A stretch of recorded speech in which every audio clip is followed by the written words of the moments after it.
नमस्कार। दिल्ली विधानसभा चुनाव की तारीख अब बहुत नजदीक आ गई है और चुनाव किसके हक में जाएगा, कौन जीतेगा, कौन हारेगा, इसको लेके किस्म किस्म की चर्चाएं हैं। लेकिन वास्तव में दिल्ली में क्या हो रहा है और हार जीत तय करने वाले फैक्टर क्या है? कुछ लोग कहते हैं कि ये चुनाव फ्रीबी का है, जो फ्री की चीजें सबसे ज्यादा दे रहा है वो चुनाव जीत जाएगा। कुछ लोग कहते हैं कि जो पूर्वांचल का वोटर जिसको वोट करेगा वो चुनाव जीत जाएगा। लेकिन अगर इनका गहन विश्लेषण करें तो इन चुनाव में दलित और मुस्लिम वोटरों की भूमिका बेहद निर्णायक इस बार होने जा रही है। तो टॉपिक पर जाने से पहले जो लोग इस चैनल को पहली बार देख रहे हैं वो कृपया इसे लाइक करें और सब्सक्राइब करें। देखिए, दिल्ली में 70 विधानसभा सीटें हैं और 17 सीटों में से 12 सीटें ऐसी हैं जो रिजर्व सीटें हैं, जो दलित वोटर की हैं। जो निचली जातियों की सीटें हैं, ये 12 सीटें दलित वोटर की हैं और 17% दिल्ली में दलित आबादी है। इसी प्रकार अगर हम मुस्लिम बाहुल्य सीटों की बात करें तो 7 सीटें ऐसी हैं जो मुस्लिम बाहुल्य हैं और मुस्लिम वोटर की आबादी दिल्ली में करीब 12% है। तो इस प्रकार अगर देखा जाए तो करीब 29% जो आबादी है दलित और मुस्लिम की, और करीब 19 सीटें हैं जहां पर सीधे तौर पर यह प्रभावी है। तो 19 सीटें और 29% आबादी ये दिल्ली में तय करने वाली है कि किसकी सरकार बनेगी और किसकी सरकार नहीं बनेगी। वास्तविकता यह है कि ये 29% आबादी ही तय करेगी, ये 19 सीटें ही तय करेंगी कि दिल्ली का किंग कौन होगा, दिल्ली में किसकी सरकार बनेगी। पहले हम अगर दलित सीटों की बात करें तो जो 12 सीटें हैं दलित, उसमें करोलबाग है, बवाना है, सुल्तानपुर माजरा है, मादीपुर है, मंगोलपुरी है, अंबेडकर नगर है, पटेल नगर है, त्रिलोकपुरी है, देवली है, सीमापुरी है, कौंडली है और गोकुलपुर है। पहले 13 सीटें हुआ करती थी, बदरपुर सीट भी हुआ करती थी, लेकिन जब 2008 में परिसीमन हुआ था तो 13 में से इनको घटाकर 8 कर दिया था। अब देखिए, अगर इन सीटों का फैक्टर देखिए, हम इसके फैक्टर की बात करें हार जीत में, तो 1993 में जब दिल्ली में पहला चुनाव हुआ था तो बीजेपी ने, उस समय 13 सीटें थी, 13 सीटों में से 8 सीटें बीजेपी ने जीती थी और बीजेपी की सरकार बनी थी। 1998 में फिर कांग्रेस आ गई, लेकिन कांग्रेस ने 13 में से 12 सीटें जीती। उसके बाद 2008 में जब सीटें 13 से घट के 12 रह गई थी तो कांग्रेस ने 12 की 12 सीटें जीत ली थी। और उससे पहले 2003 का भी चुनाव हुआ था, उस समय भी 13 सीटें थी, उसमें कांग्रेस ने 10 सीटें जीती थी। 2008 में तो कांग्रेस ने जब 12 सीटें रह गई थी तो 12 के 12 सीटें जीत ली थी। उसके बाद 2013 में आम आदमी पार्टी की एंट्री हुई दिल्ली के चुनाव में, तो आम आदमी पार्टी ने भी इन 12 सीटों में से 9 सीटें 2013 के चुनाव में जीती थी। तो जब 9 सीटें आम आदमी पार्टी ने जीती तो आम आदमी पार्टी ने जोड़ तोड़ करके सरकार बनाई, लेकिन वो सरकार नहीं चल पाई। और 2015 में जब आम आदमी पार्टी को क्लियर मेजोरिटी आई थी, 67 सीटें जीत ली थी उसने 70 में, तो जो रिजर्व सीटें थी, जो दलितों की सीटें थी, 12 सीटें थी, 12 के 12 सीटें आम आदमी पार्टी के हाथ लग गई, आम आदमी पार्टी ने जीत ली।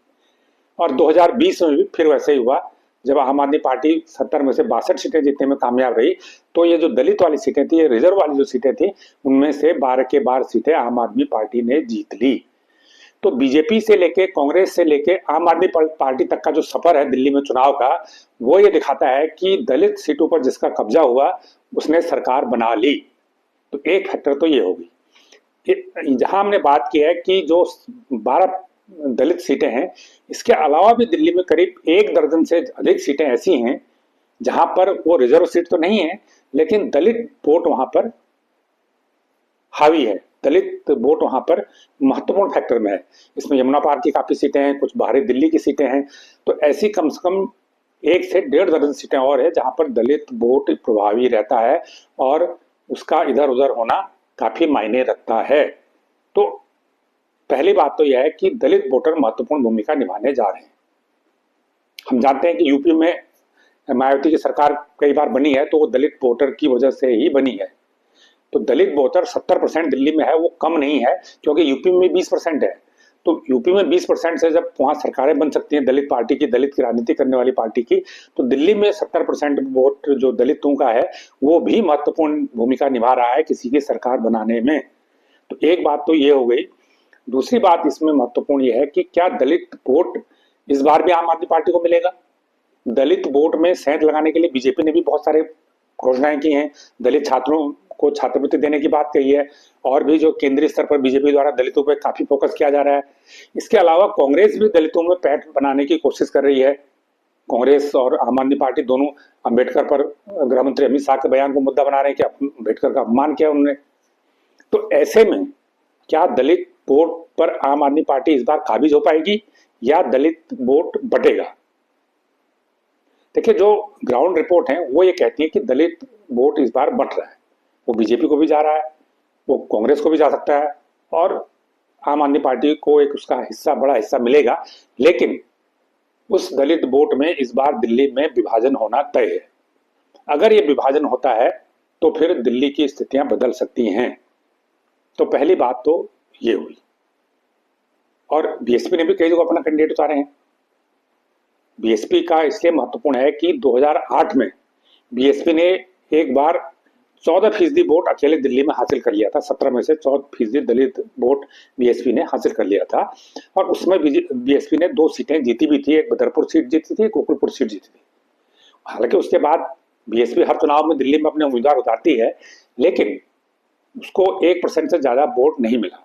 तो बीएसपी का जो दलित वोट था दिल्ली में वो खिसक गया, वो आम आदमी पार्टी की तरफ चले गया। अब आम आदमी पार्टी इस बार उससे बात के रह पाएगी नहीं रह पाएगी, ये देखना बहुत महत्वपूर्ण है। पहली बात तो ये है। दूसरी बात अगर हम करें कि मुस्लिम वोटर की, तो मुस्लिम वोटर दिल्ली में करीब 12% के करीब हैं।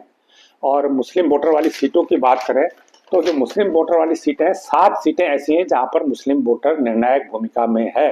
ये सीटें हैं मुस्तफाबाद है, चांदनी चौक है, मटिया महल है, बाबरपुर है, सीलमपुर है, ओखला है और बल्ली मारान है। इसके अलावा 5 सीटें और ऐसी दिल्ली में हैं जहां पर मुस्लिम वोटों की भूमिका निर्णायक रहती है।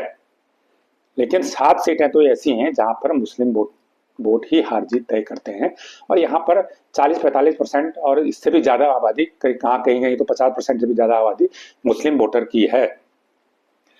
तो अगर हम चुनाव की, पिछले 2 चुनाव की बात करें तो पिछले चुनाव में तो सारी 7 सीटें आम आदमी पार्टी ने जीत ली थी, लेकिन 2015 में इसमें से एक सीट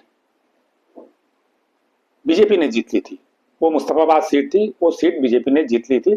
उसकी वजह ये थी कि मुस्तफाबाद में कांग्रेस और आम आदमी पार्टी के कैंडिडेट के बीच में जबरदस्त टक्कर हुई थी, और उस टक्कर का फायदा उठा के मुकाबला जब त्रिकोणीय हुआ तो वहां बीजेपी को फायदा मिल गया। तो वहां पर जो मुस्लिम वोट था वो कांग्रेस और आम आदमी पार्टी के बीच से बट गया था, और बीजेपी अपने जो हिंदू वोटर की मदद से 60% हिंदू वोट थी, उसमें बीजेपी ने अच्छा खासा वोट हासिल कर लिया था, और बीजेपी वहां पर जीतने में कामयाब रही थी। तो इसलिए ये बात महत्वपूर्ण है कि अगर मुस्लिम बाहुल्य वोट वाली सीटों पर कांग्रेस और आम आदमी पार्टी के बीच अगर टक्कर होती है तो उसका फायदा निश्चित रूप से बीजेपी को मिलेगा। तो अगर हम कांग्रेस की बात करें, क्या मुस्लिम वोट कांग्रेस की तरफ देख रहा है? निश्चित रूप से अगर लोकसभा चुनाव की बात करें तो मुस्लिम वोटर का रुझान कांग्रेस की तरफ बढ़ा है, और कांग्रेस को इसके सीटें भी बढ़ी हैं, क्योंकि मुस्लिम वोटर को लगता है कि अगर हमारी लड़ाई कोई लड़ सकता है तो राष्ट्रीय स्तर पर वो कांग्रेस लड़ सकती है लोकसभा चुनाव में, इसलिए कांग्रेस को इसका फायदा हुआ है। लेकिन वो फायदा विधानसभा चुनाव में मिलेगा या नहीं मिलेगा ये कहना मुश्किल है, क्योंकि विधानसभा चुनाव केंद्र में सरकार बनाने के लिए नहीं हो रहा है, वो स्टेट में सरकार बनाने के लिए हो रहा है। हो सकता है मुस्लिम वोटर यही सोचे कि केंद्र राज्य के स्तर पर उसको आम आदमी पार्टी को वोट देना फायदेमंद रहेगा। लेकिन आम आदमी पार्टी से मुस्लिम वोटर की थोड़ी नाराजगी है। एक तो पिछले चुनाव से और इस चुनाव के बीच में आपको याद होगा दिल्ली में दंगे हुए थे, उस समय आम आदमी पार्टी के बारे में कहा जाता है कि वो मुस्लिमों के पक्ष में कोई ठोस स्टैंड नहीं ले पाई, क्योंकि वो हिंदू वोटरों के नाराज होने से घबरा गई। ये एक पॉइंट है। दूसरा, धीरे धीरे आम आदमी पार्टी का भी कई मौकों पर दिखता है कि हिंदुत्व की तरफ ज्यादा झुकाव है, इसलिए भी मुस्लिम वोटर उससे थोड़ा नाराज है। लेकिन अभी भी एक आम आदमी पार्टी के पक्ष में मुस्लिम वोटर का को लेकर तर्क ये दिया जा रहा है कि ये विधानसभा का चुनाव है और लोकसभा चुनाव ये नहीं है, इसलिए जो मुस्लिम वोटर है वो कांग्रेस की तरफ जाने के बजाय आम आदमी पार्टी की तरफ जाएगा। लेकिन जो विश्लेषक हैं वो ये कहते हैं कि मुस्लिम वोटर के बीच में जो एक कन्फ्यूजन है, इस कन्फ्यूजन की वजह से मुस्लिम वोट बढ़ सकता है, वो कांग्रेस को भी जा सकता है थोड़ा, और वो आम आदमी पार्टी को भी जा सकता है। और अगर कुछ सीटों पर आम आदमी पार्टी और कांग्रेस के बीच में मुस्लिम वोट वाली सीटों पर टक्कर होती है तो उस सीट पर बीजेपी के उम्मीदवार का जीतना तय है। तो ये एक विश्लेषण मुस्लिम वोट और दलित वोटर को लेके है कि वो दिल्ली के चुनाव में क्या भूमिका निभाने जा रहे हैं। अगर इन वोटों में बंटवारा होता है और ये 19 सीटें, 12 और 7 कम कहें तो 19 सीटें अगर आम आदमी पार्टी के हाथ से निकलती हैं, जो अभी आम आदमी पार्टी के पास हैं, अगर उसके हाथ से ये 19 सीटें निकलती हैं या इसमें से आधी सीटें भी निकल जाती हैं, आधी से ज़्यादा सीटें निकल जाती हैं, तो फिर इसका फायदा बीजेपी को मिलना तय है और फिर दिल्ली के चुनावी नतीजे बदल सकते हैं। लेकिन अगर आम आदमी पार्टी इन सीटों पर फिर से काबिज रहती है तो फिर मान के चलिए कि आम आदमी पार्टी फिर सरकार में आ रही है। तो इसलिए काफी हद तक दलित और मुस्लिम वोट इन विधानसभा चुनाव में निर्णायक भूमिका निभाने जा रहे हैं। तो ये जानकारी आपको कैसी लगी, ये वीडियो आपको कैसा लगा, हमें कमेंट करके जरूर बताएं। जो लोग इस चैनल को पहली बार देख रहे हैं उसको लाइक करें, सब्सक्राइब करें और शेयर भी करें।